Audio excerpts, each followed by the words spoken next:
Well, Happy New Year, everybody. The calendar page has turned and 2022 has begun. So begins another year of Locked On MLB. Let's start the show.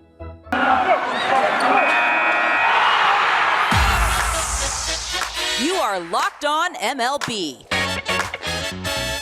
Your daily MLB podcast. Part of the Locked On Podcast Network. Your team every day. Hello, baseball fans. Welcome to Locked On MLB, part of the Locked On Podcast Network, where it's your team every day. This is the daily podcast. We talk about all of Major League Baseball. I'm your host, Paul Francis Sullivan. Please call me Sully. It's January 1st, 2022, and thanks so much for making Locked On MLB your first listen as we go into the new year, as we're available on all your free podcasting platforms. And be sure to check out some of the other great shows on the Locked On Podcast Network, including Locked On Bets with your boy Q and expert analysis from Lee Sterling. You can follow us on Twitter at Locked On MLB Pod, same handle for Instagram. I'm your pal Sully.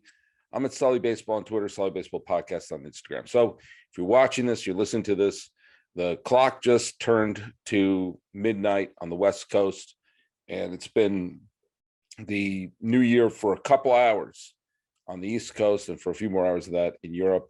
If you're in Hawaii, hang on. 2022 is right around the corner. And, you know, it's been an interesting year. If you're an Atlanta Braves fan, it was a really fun year. It was, I don't think it was as horrible a year as 2020 was, but that's putting the bar down pretty low. We all experienced some things. I experienced deaths in my family and some bad things happening and some good things happening too, as we're trying to dust ourselves off and hopefully not slip back into it. We had a full season for the first time since 2019. We had an okay postseason. Let's admit it wasn't a great postseason. There wasn't that. What was the one great moment of this postseason? The one moment you look at and go like, oh man, that's it. And I'm really having a hard time thinking of what it might be. The postseason was marred by two blown calls by the umpire on a check swing in the Giants-Dodgers game and a potential called third strike by Nathan Eovaldi. But, in the end, the Braves showed us that they were not the best team in the regular season, but they met every single challenge beautifully. And the Astros deserved whatever you thought of what the Astros did in 2017 and 2019, they deserved their spot in the World Series in 2021.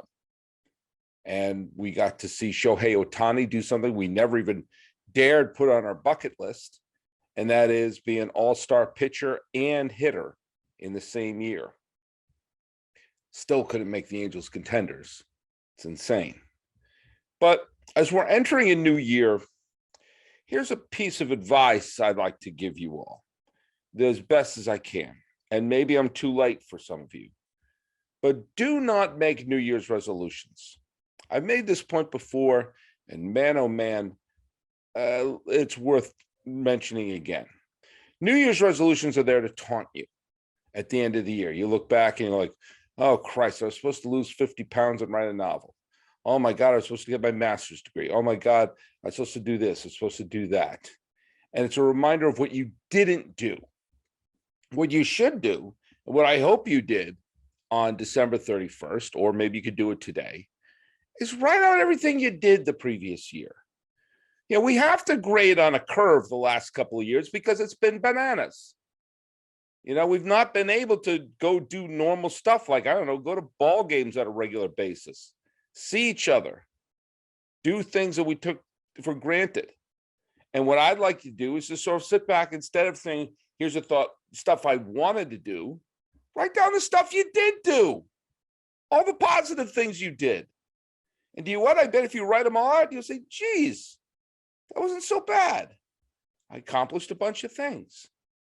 Some of the stuff I hadn't planned in January 1st because the year can unfold. But we should also do things in our lives that will lay down the groundwork for positive things going forward. I've been trying to exercise. I've lost a little bit of weight. I still need to lose more. I'm working on getting my certification for my teaching job. Baseball should take that to heart. Baseball's at a lockout right now. And the only reason that I'm not going ape about the lockout, well, there's two reasons. First of all, so far it hasn't canceled any games. So if you're going to have a lockout, have it in December and January and February. But also, there's a real opportunity to do something and make a difference. Hear me out for a second. If you're going to do this lockout, if you're going to shutter everything up and not have any more moves and make your MLB.com site a travesty, then make sure you accomplish something. Don't have this be for naught. You can get stuff done. You could say, if we're going to do this and come out the other end, where once again, players will make money, owners will make money. They need to find a way to make sure that there's no, we what's the word? We disincentivize. Is that a word? Remove the incentive. I'll just go the long route to tanking. Create incentives for at least putting a major league product on the field and signing major league players to play positions to help create a middle class in baseball, which doesn't exist. You only have the multi-grillion dollar contracts and a bunch of guys who are fighting to get a minor league deal signed, and there doesn't seem to be anything in between. So what baseball has to do is to make sure that there is something in between, because sometimes those players are called major leaguers. And sometimes those major leaguers can do, I don't know, things to make your team better. And you have teams that are losing 100 games somewhat intentionally to get that number one pick overall, to get the seventh best player available because of slot money. Maybe you can create a new system that makes it like, hey, we're not good, but let's at least put something quality on the field so that we're not just a tomato can when a big budget team or a winning team comes barreling through our town. You have to create that. And you have to come up with some things. Let's make this a year we check some things off the list. Are you going to universal DH or not universal DH? I'm not a fan of the universal DH, but if you're going to do it, let's do it. Are we going to expand? Then if we're going to expand, then we got to expand. We got to figure out what's going to happen. Are they going to build a new ballpark right across the bay in Oakland? Are they going to figure something out with Tampa Bay? I want Tampa Bay to stay. I want the A's to stay. But if they're not going to, let's figure it out.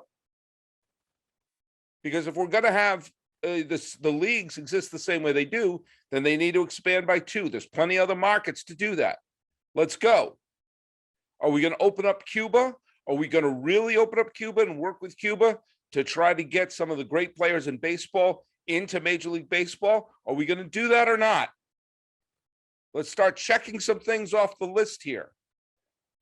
Are we going to do something about blackouts so people can watch games on their device no matter where the heck they are? And guess what? Everybody will make more money. You'll be swimming in money. Scrooge McDuck will be asking you for money if you do that. We need stadiums for 2 teams. We need to make some decisions about things. And if we're in a lockout, and presumably when you get to the end of the lockout, you're going to have a new collective bargaining agreement for the next 5 years or so, maybe they could get something done. And if the solution is everybody gets rich in baseball and things are working out in a fun way, guess what? You can make this all worthwhile. Was it worth it? Let's make it worth it. I'm all for a pitch clock. Let me tell you something. Doing work on my 1972 World Series book that I'm working on. And it seems like I've been working on it forever, but I'm making some progress on it. And I've been watching some of the games in 1972. Oh my goodness. It's 5-6 seconds in between pitches. Here's the pitch. Catfish Hunter throws it. Strike 1. Tennis throws the ball back. Gets the sign. Here comes the pitch. Ball 1. It's like boom, boom, boom. That's pace of play. If you want to have a pitch clock, I'm for it. I'm all for it. You can make changes. One of the changes that was made, I think partially based upon that 1972 World Series, was that Dick Williams came up to the mound after virtually every batter. I said, all right. You got mound visits. Boom. I say 20 seconds between pitches. And if you want to come up and have a meeting on the mound, fine. You got 20 seconds to do it. Run up. Hey, boom, boom, boom. Run back. You want to check your cheat sheet on your hat? Fine. Check your cheat on your hat and get in the windup. Let's go. Let's go. You want to put games on your web service? You want to put them on Netflix? I don't care. Figure it out. If you're going to lock it down, let's lock it down and do it. Let's figure out where they're going to expand to. I don't want to move teams. If we're going to move teams, let's figure it out. Some things we're starting to figure out, but let's get this done. Now, let's get the Hall of Fame thing done too. I'm going to talk about Bonds a little bit later in the show for a different reason. Clemens. There are reasons to put him in. He's one of the greatest pitchers of all time. There's reasons not to put him in because he's a horrible human being who did some very, not just, bad things, illegal things, completely immoral things. And I'm not talking steroids. I'm talking about, I don't even like to use the word underage women, the children that Roger Clemens was involved with. I don't want that. I want a stigma to that. I want a stigma to that even more than betting on baseball. If that means having Roger Clemens sit out, fine, I'm all for it. But let's make a decision on some of these things so we're not having the same Hall of Fame debate year in and year out. Make the choice or not. Put someone in or not. And let's pry off Tom Yawkey's plaque and melt that down and take out Bobby Cox's while we're on it too. Let's make some choices here. Let's make some decisions. Because if you're going to do this, get stuff done. If we're here, we're going to do it. If we're going to lock the doors, then let's go. Baseball is great. Baseball is fantastic. They need to tinker with a couple of things, but that'll make it even better. We have never seen the level of talent in baseball that we have today. Don't give me any other era. Physically, the players are better than ever. Mentally, they have information and data that they never had before. We have an opportunity for a new golden age of baseball with great players, with teams that are competitive, and an opportunity for everybody to see it on their devices, unblacked out, and be able to follow the teams in the way they want. In an internet age where you can completely make your entertainment value and your entertainment experience completely tailored to what you want, including having your pal Sully in your earbuds, there's no excuse to not have baseball. The teams that play every day between April and the end of September to have not that be the best sport of the internet age. You have to do it. It's sitting right there. So if you're going to lock it out, dust off these things and go out there and have a new golden age. We've had scorched earth times in baseball before. 72 had a work stoppage, and that led in a few years after that to the great renaissance that happened in baseball in the mid 70s, which started with the 1975 World Series. You had the scorched earth of 1981 with a strike that wiped out about nearly a third of the season. And that led to the 80s, which gave us some of the greatest postseason baseball in the history of the game. And then you had the biggest of them all. The big one was dropped in 94 and the lockout in 95. And baseball came out of that with record profits, record attendance, record interests. Baseball has a funny way of bouncing back from things. Do you know why? Because people like it. Every once in a while, baseball's dead. And then it suddenly isn't anymore. You can read articles about how baseball is losing its audience. It's too slow. It's losing to football. The audiences are looking for something faster. It's too old fashioned. And then you realize you're reading an article from the 50s. Yeah, that's what they wrote about in the 50s and the 60s and the 70s and the 80s. And yet it's still here. Dust yourself off, figure it out. And it's the biggest surefire bet in the history of anything that baseball will come back better than ever. And if you're going to make any bets, you know where you can go. You can go to BetOnline, which remains the #1 site for all your gambling needs. Now look it, you can go to the brand new interface that they have on the website or your mobile device. You can sign up today, receive your 50% welcome bonus on your first deposit. Just use your promo code LOCKEDON to receive your bonus. From basketball, football, NHL, boxing, UFC, right down to your favorite Vegas casino game. Don't wait to take advantage of the amazing offers for the 2021 season. BetOnline is the fastest and easiest way to bet on all your favorite sports, so don't wait to take advantage of the amazing new offers. BetOnline, it's where the game starts. Hey, I want to read we're going to be doing a couple of old Sunday requests that I never really got around to doing in the past, and I'm kind of doing a little bit of house cleaning. But I'm going to look up, I have here somewhere here, a message that I'd gotten from a reader here. And basically, it was someone asking me about my interest in baseball, which I don't know if you know this or not, but it's pretty high, my interest in baseball. But I got a specific one, which asks a little bit about the luster of my interest in baseball. And so I'm going to go here, and this is a reader who, or a listener who has been following me for a little bit, and I'm pulling it up right now. And where did it go? Oh, Nick Cacchiotti. I don't know how to pronounce your name, buddy, and it really depresses me because I'm half Italian in my heritage. Question. So I'm sorry, Nick, and please write back with your name phonetically spelled. Question. They say that things lose their luster when you get paid to do them. For example, once you start playing guitar for a living, it's not an escape.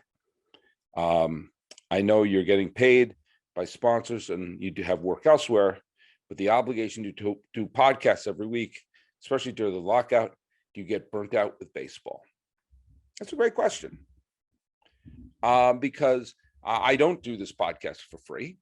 I did the old Sully Baseball Daily podcast for free, but I do get paid, and believe me, Built Bar pays.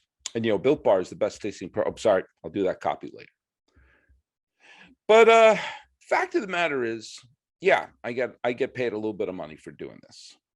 And there is an obligation for me to produce X number of episodes a month.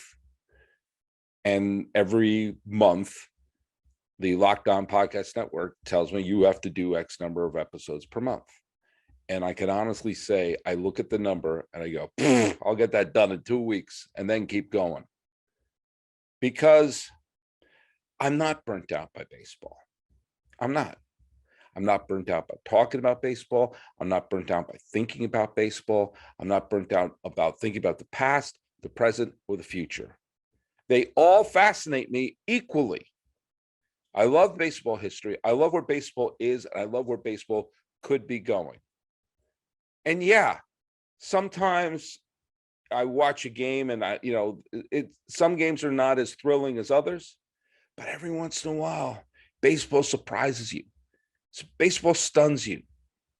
A hero will prop up in a way that you're not expecting. A team will come back and all of a sudden they come back from behind in a way you can't imagine. The Red Sox went up and down this year. The Giants had a great year in a way that no one's expecting. There were tremendous games that went on between the Dodgers and Giants all year long. Jorge Soler went from being basically benched in Kansas City to being the World Series MVP. in Atlanta. Atlanta loses Ronald Acuna Jr., have a losing record at the trade deadline, and have the World Series parade. You know, and you had the American League playoff picture unclear until the final outs of the final game of the season. You know, baseball will always be there for me. It's reliable.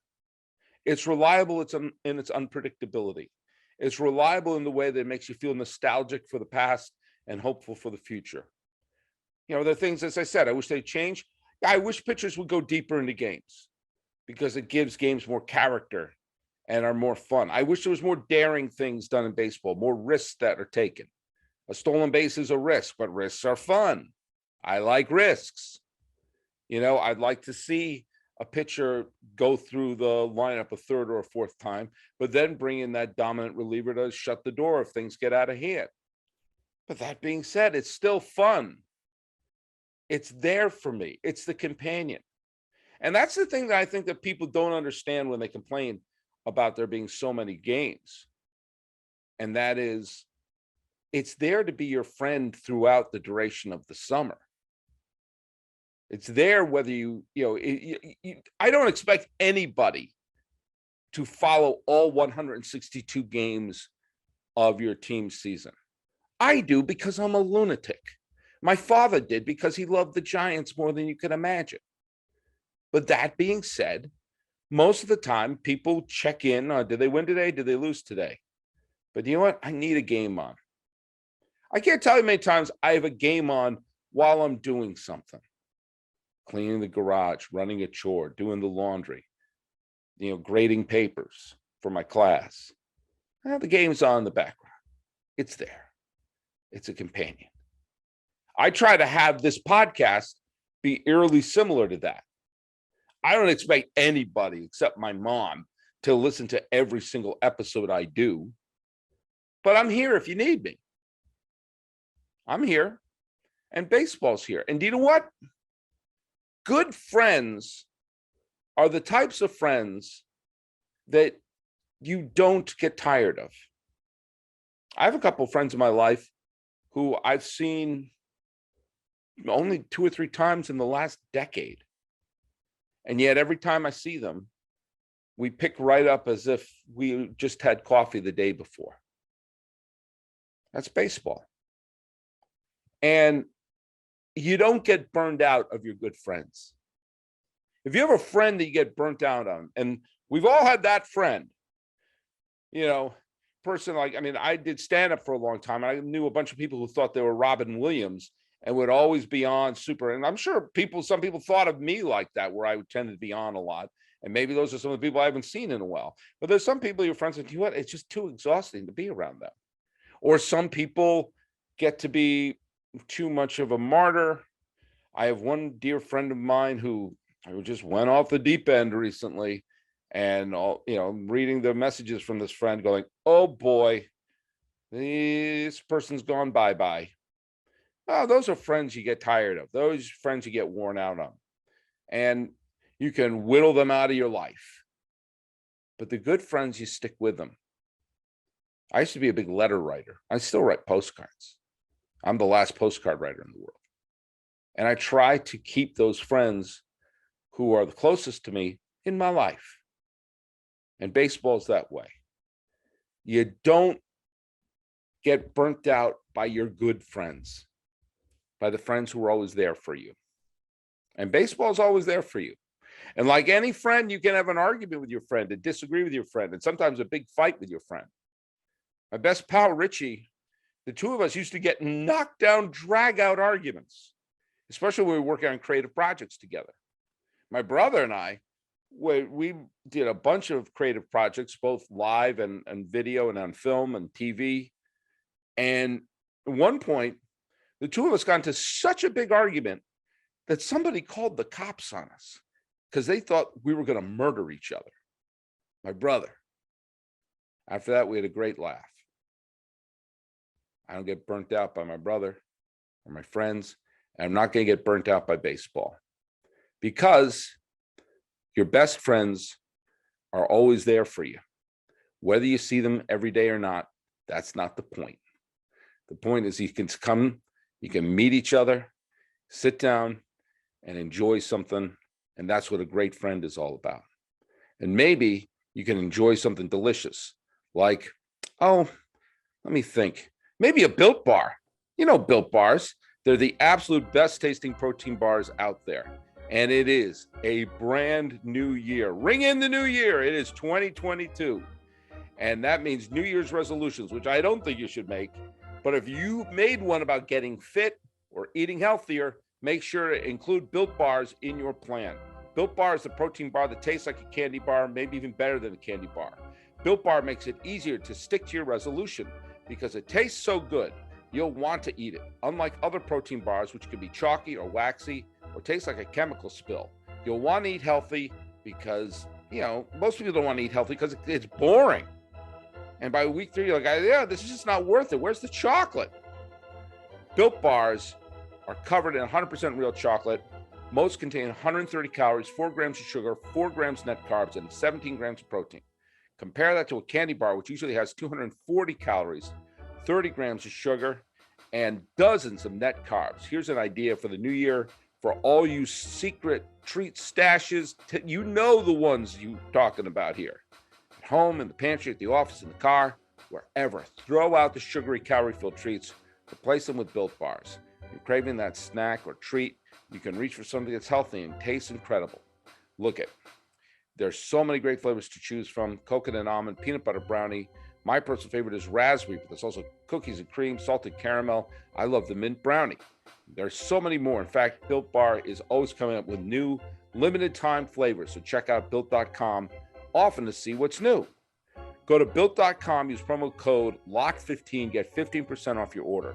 Use promo code LOCK15 for 15% off at built.com. Hey, let's look at a couple of classic Sunday requests that I never ever got around from. Let's just say, you know what? We're talking about dear friends and friends who are always there for you. Kenny Mack. I've known Kenny Mack since elementary school. We went to elementary school together in Boston, or in the suburbs of Boston. And then I didn't see him for years and years later until I was doing a stand-up comedy show in San Francisco. And he was there, and he was like, I can't believe it. And we struck up a conversation, and we've become fast friends since. We lived in LA together nearby. He now lives back in Brooklyn, but we still, he's still a dear friend. And way back in 2015, Kenny Mack wrote to me on the Twitter, and he's been a guest on the podcast as well. Since there's never been a rule/law, is there an objective, since he's never broken a rule or law, is there an objective argument against Barry Bonds as the greatest ever? Of course, Kenny is talking about the fact that Barry Bonds has never been caught doing anything illegal. It's you would have to truly be either an ostrich with your head in the sand or my father to not realize that Barry Bonds's body completely changed from when he was with the Pittsburgh Pirates to when he was hitting home runs left and right. It's insane to say anything otherwise. But that being said, he was never suspended. And suspicion can't be enough to keep someone, to convict someone. In terms of the Hall of Fame, that's someone's choice. A Hall of Fame isn't a right. It is a privilege. If someone doesn't want to vote for him, that's their privilege. I would vote for Barry Bonds. Friend of the podcast, Dan Szymborski, who has his ZIPS method of analyzing players, figured out that if you remove the influence of steroids from his career, then Barry Bonds would, tumble from the greatest offensive player in baseball history to merely in the top 10. It's like, okay, he went from being better than Ruth to merely being as good as Musial. So, he's in the conversation for being one of the great players of all time. And there's a couple other things which would keep him certainly in the top 3 for me. The fact of the matter is, any conversation of having the greatest ever cannot include someone from the pre-integration era.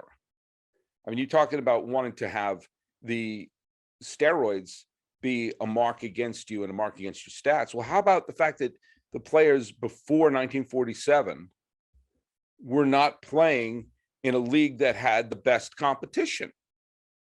Now, I think Ruth and Musial and Williams and Napoleon Lajoie and Honus Wagner and Rogers Hornsby and everyone, who else?